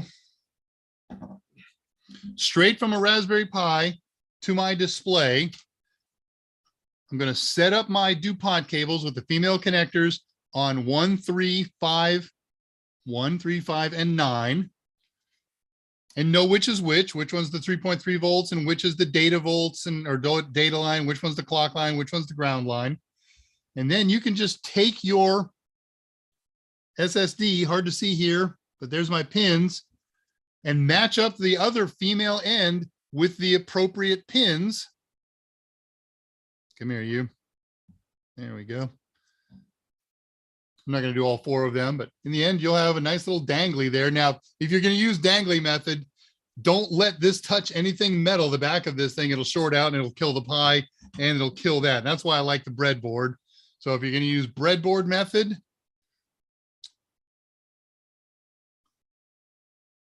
pick any 4 rows or columns, depending on how you want to describe this, and plug them in. And then take your male end of a male-female DuPont cable, got the little spiky end in it. This one's green. Green sounds like a good one for data. And pick anything that's in line up and down with the data line, and then put the other female end on the appropriate pin on your Raspberry Pi. It's simple stuff. It's wiring. It's not even electronics at this point.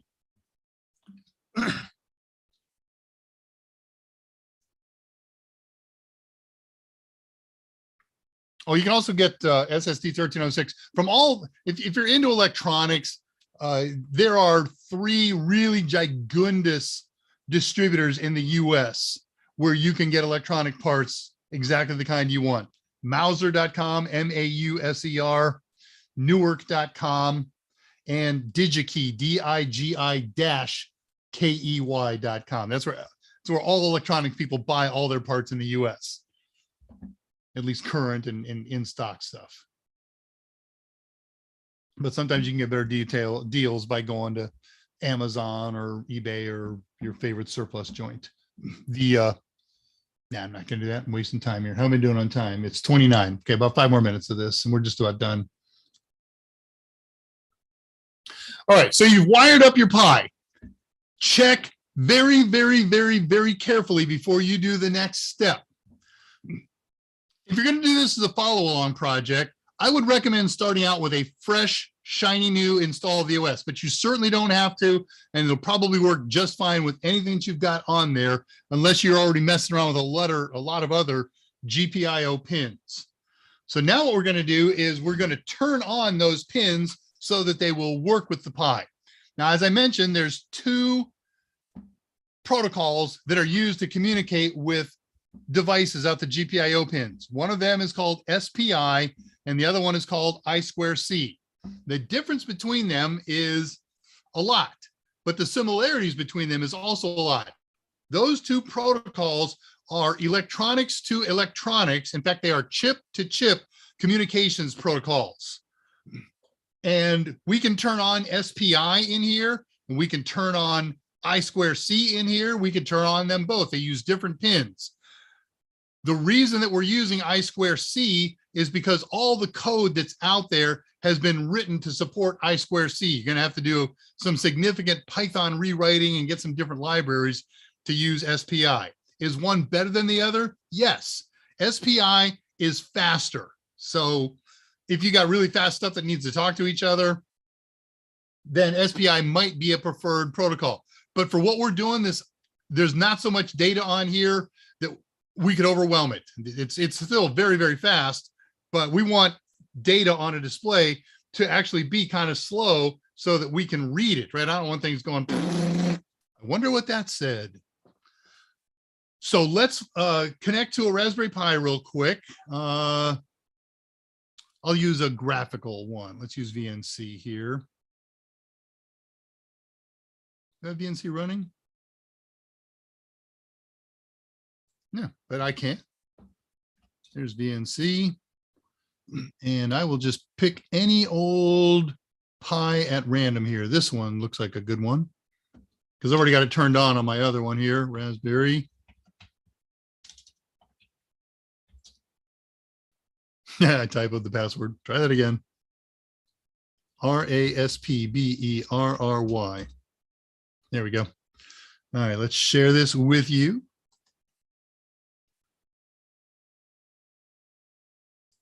Zoom share here. Okay, so I've got my shiny new system up. I have carefully checked my wiring. And you can do this in advance, by the way. You don't have to hook this up to do what I'm about to do. You can do this after the fact, but make sure whenever you plug in your stuff, do your plugging in with power off, double check all your wiring and connections before you power on and then power on. At some time before or after you've done that, you have to enable the I2C interface. So I'm going over here to the Raspberry Pi application icon. I'm going to go down to preferences. I'm going to go down to Raspberry Pi configuration.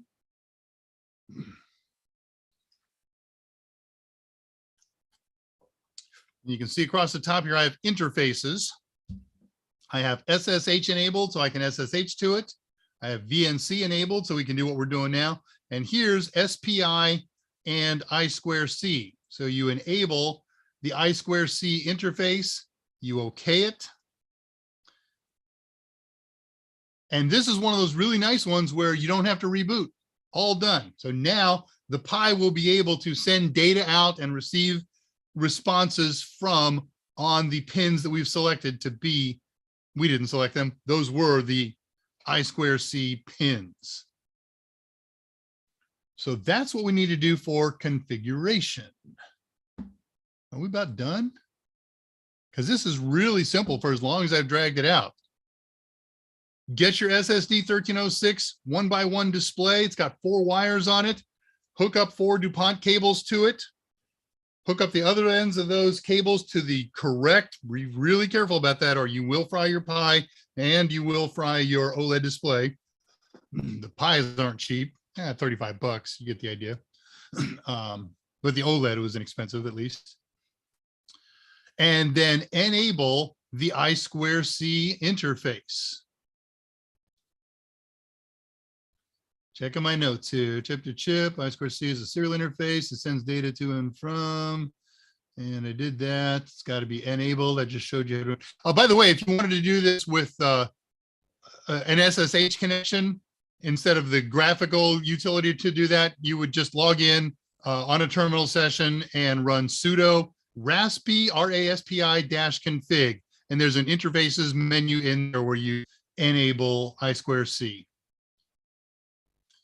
We did the wiring. I showed you two different ways to do it with the breadboard or without the breadboard. Apply power. Okay, so power's applied. Now what we're going to do is we're going to test it. No smoke came out. The Pi seems to be up and running. You won't see anything happen on the display. So the very last step of this is to perform a test. And I'm going to do this one with SSH. Pi at 192.168.1. You can try this test at home right now. The answer is going to be no, because you don't have one plugged in. I'll have one plugged in. We'll give it a try. Password is raspberry, RASPBERRY. All right, I'm in. Let's share.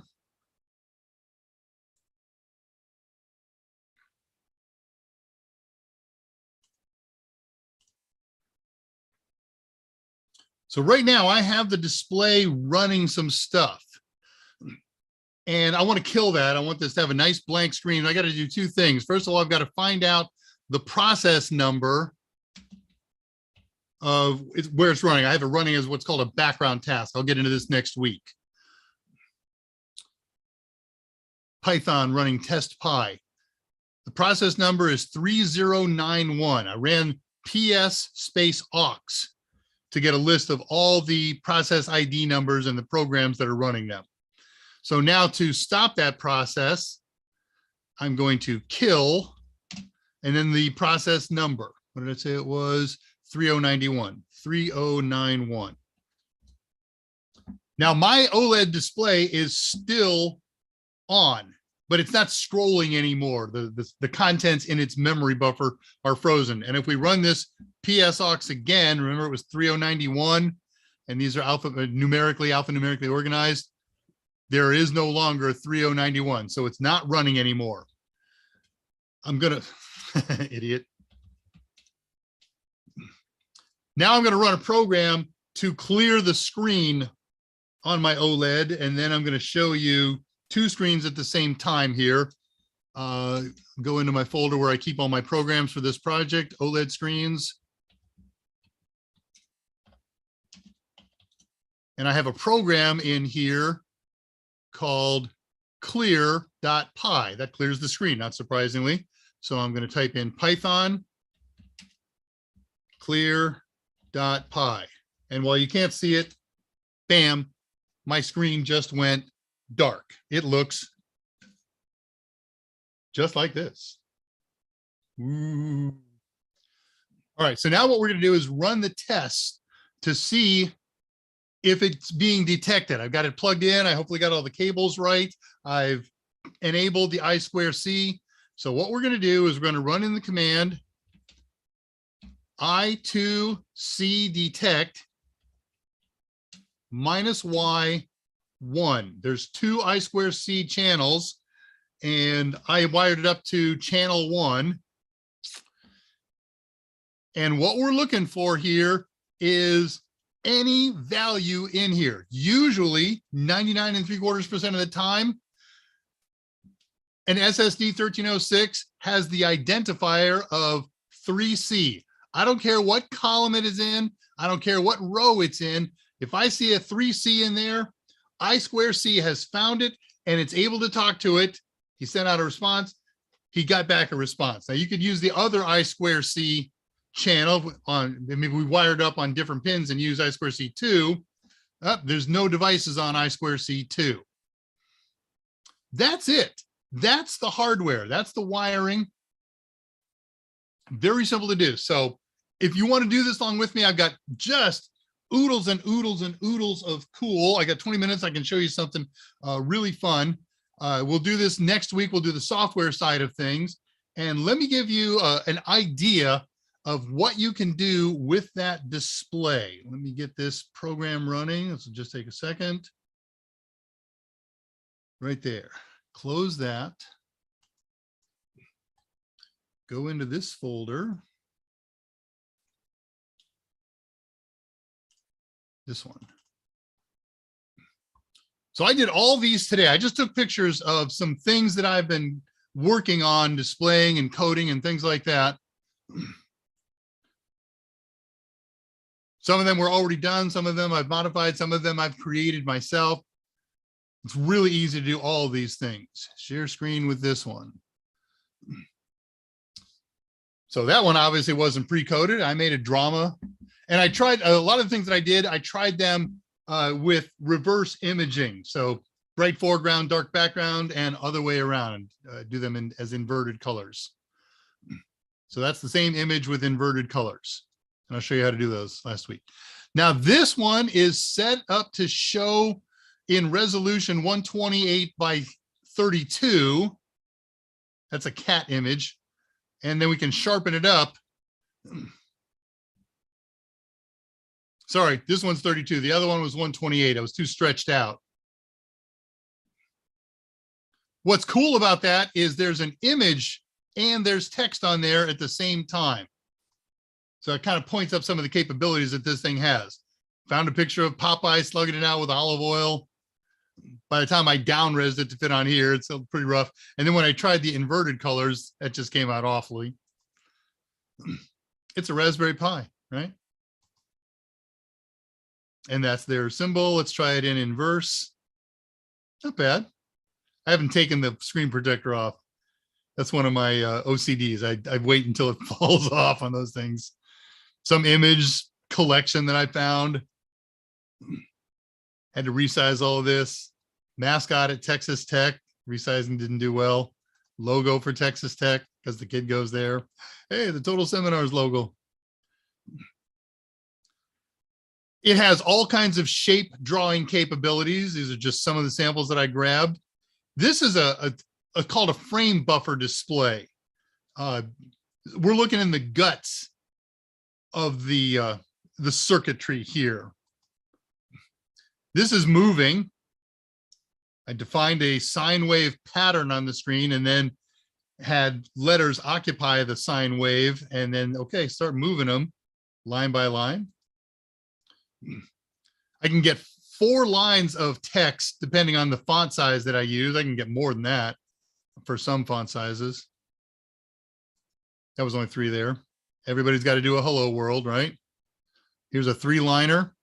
Hey, I'm using Ethernet 0 and the IP address on that is 1.101. More shapes and text, different font sizes and different locations. So you can specify row and column where you want text to start, the size of the font, and then what the actual text is.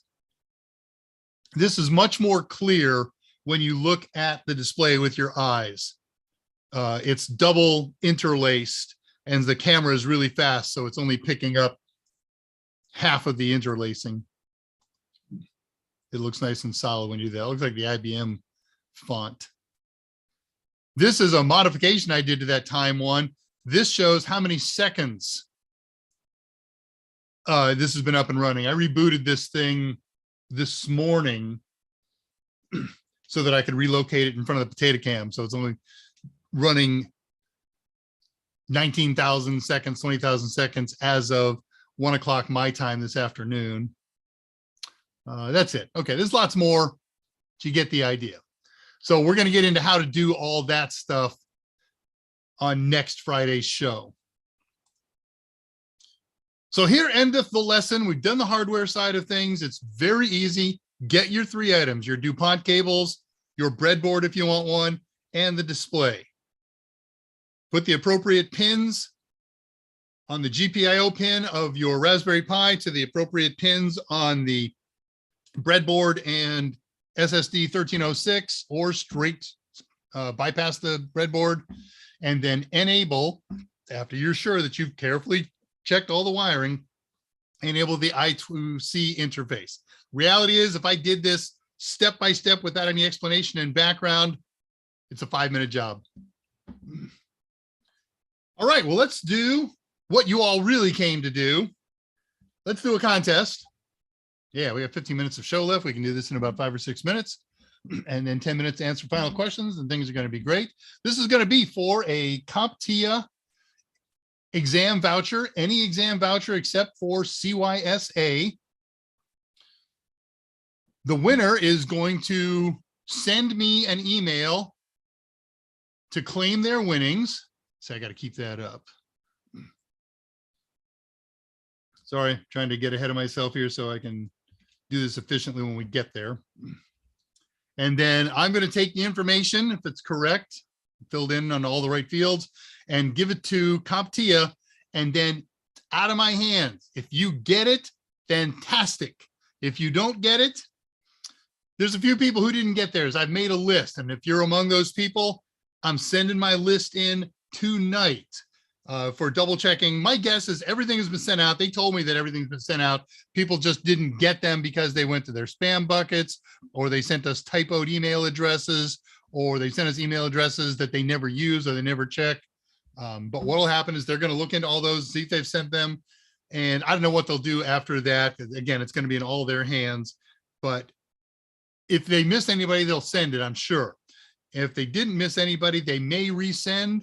Or if we talk to them and they say, look, we're willing to resend, but we're going to kill the old one, because there are people out there who try to scam us. Oh, I didn't get mine. Yeah, I'm getting another one. Yeah, fine, but the old one will be invalidated. So, but I know nobody here would do that. You guys are all nice and sharp and wonderful people. All right, so to keep it fair, so you don't have to know anything about computers and A+ and all that good stuff, I do a random number generation. I'm going to give you a range of numbers, and you're going to pick a number in that range. You may do 3 guesses. Closest to without going over is going to be the winner. The 3 guesses have to be submitted on different lines. Okay, I don't want to see 1, 2, 3 on the same line. 1 is an entry, 2 is an entry, 3 is an entry. Do not do more than 3. If you do that, you will be ignored, including your first 3. Okay, it clutters up my screen. I have to dig through a lot of stuff, and it's especially since I'm working solo. So please help me out here. I really appreciate that. Thank you very much. All right, let me go to my notes and find out what the range is supposed to be and anything else I'm supposed to talk about. And then we'll just do it, right? Oh yeah, if you've won a voucher in the past, it's possible to win one again. But if I see somebody who hasn't won one and they got a pretty close number, I'm going to go with them, because we're trying to spread the wealth, right? But we have had multiple winners in the past. We have also had people win so many times that I don't care if they're the only one who guesses. You've been mohand, to use a verb, for one of the first person who ever got cut off because they won so many times. Read my instructions. If I'm wrong, I'm right. If I'm right, I'm right. And when I pick the winner. But I'll tell you what, I'll open this up. You guys help me spot the fact that I was really wrong. There was somebody who nailed it dead on. And so we did do a little workaround with that. So, but I'm working in good faith. I'm not trying to rip anybody off here. Wow. Okay. I see what happened here. Stand by. Quick fix.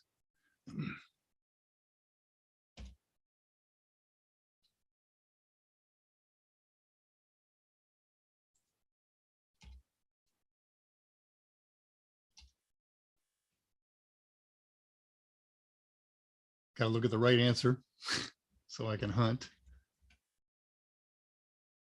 Good thing I don't move my lips when I read, huh? All right. All right. The range today for guessing, your 3 guesses on different lines, is going to be between 2,000 and 2,500, 2,000 and 2,500. Closest to, without going over in 3 guesses, wins. You may begin. Oh, all right. So now I got to go hunt for a close match. We seen anything coming in yet? Here comes the first one.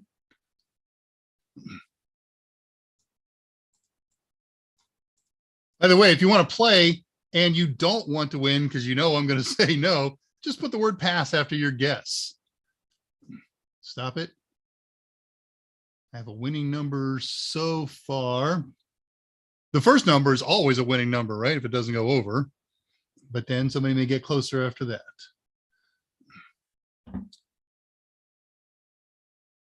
Looking for a winner. Okay, that one's closer. I don't recognize that name as having won in the past. That's the trick row, right? I got to look it all up when we get done here. Where'd you? Oh man, I just super scrolled. There we go. Okay, that one's closer.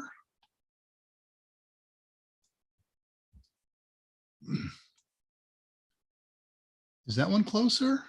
Yeah. Sorry, this takes me some time. All right, so I'm going to pick out of what we've got now. Please stop submitting.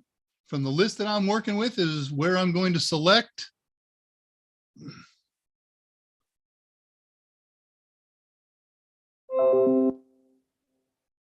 Oh, wow.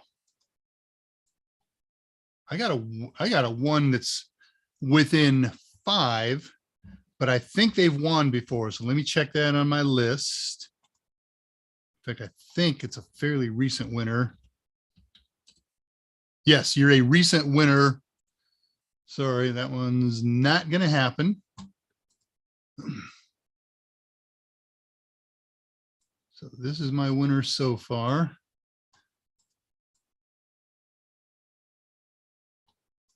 I know it's time consuming.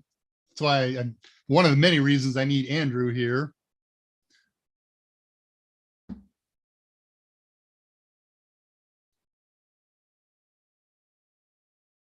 Reading numbers, reading numbers, reading numbers. Chris Kent, 20,198. That might be a little bit out of the range. There's a person, if you scrambled their numbers, they would have nailed it exactly. Boy, that one's close, but over. With a pass. No guess and pass. All right, I have a winner. And I will tell you what the number is. You can kind of help figure out the winner with me in case I'm wrong here.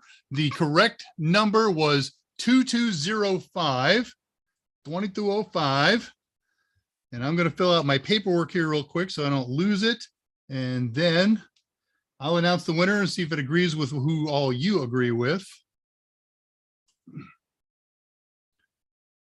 AMA total test.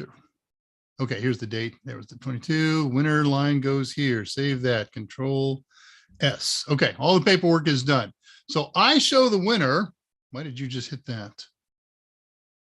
Did I close that? I don't know what I did. Doesn't matter. I show the winner as Armando Flores. Now, I didn't check. I don't recognize the name, but the lists are getting longer. So let me make sure. Armando, you have won already. You are a previous winner, and there was another very close one. So I'm going to go with a name whose name I'm going to butcher. He was one name, one number less than yours, and I'm very certain that that one's not in this list, but I will double check it right now just to make certain. Okay, I do not have him on my winner list. So winner in my list today is, I'm going to try to pronounce this right, Chukwuemeka Adna Ezi. Easy. I apologize for butchering that. I'm terribly sorry, but you won. So it sounds like something to be very happy about, right? Dash gummit. There we go. Got to do recopying of stuff here. Save this, move this over to here. Save that. And one more place I have to save it. Oh, good. Didn't mangle that out. See, we check this stuff. All right. Chukwuemeka. Yeah, I think that's pretty close. Let me see if that'll fit on my email here. Congratulations on winning. You're going to send me an email. Ugh. Your name is very long. So long, in fact, that it doesn't fit on here. Okay, maybe I can fix that. Oh, okay, there's the fix for that. Hang on. I'm posting the instructions on how to get your claim. I got 2 characters too many. And now it fits. Okay. So I posted that. Forgive me, I'm going to shortcut it so I don't mangle your name much more. I'm going to call you Chuck. I know that's not right. I'm sorry, but I just posted it at 3:55. And now let me share the screen with the instructions. Share this, click that, touch this. Chuck, you're going to send an email to me, Dave R at totalsum.com. Copy and paste the instructions that I put in there at 3:55 so you won't miss anything. In the body of your email, you're going to include your YouTube name as it's shown here, your actual name, first name, surname, any others that you choose to add. In the body of the email, your email address. I can't use the one in the header that you're sending to me. Which exam you want a voucher for by exam number. If you want A+, you got to specify which A+, 220-1001 or 220-1002. You don't get 2 vouchers. There's 2 different exams. Whatever the exam number is, the country where you're going to take your exam. People send me, here's the country where I'm from, or here's the country that I live in. It doesn't help me. I need to know the country, CompTIA needs to know the country where you plan on taking your exam. And if you're going to take your exam in the United States, you must include the state that you're going to take it in. If you have gotten vouchers or registered with CompTIA in the past, you please use the same names and the same email address, and that will make everything easier for everybody. So congratulations. So I don't have the name in front of me right now. There we go. Chukwumajan Adna Eze. I'm so sorry. I'm the ugly American sometimes. You didn't see that coming, huh? Nah, you never do when you win. So that's awesome. You're very welcome. All right, we're going to close things up here in about 3 minutes or so. Shrink that. And let's see what's up in the final notices on this page to talk about. I'll look for final questions if there's any.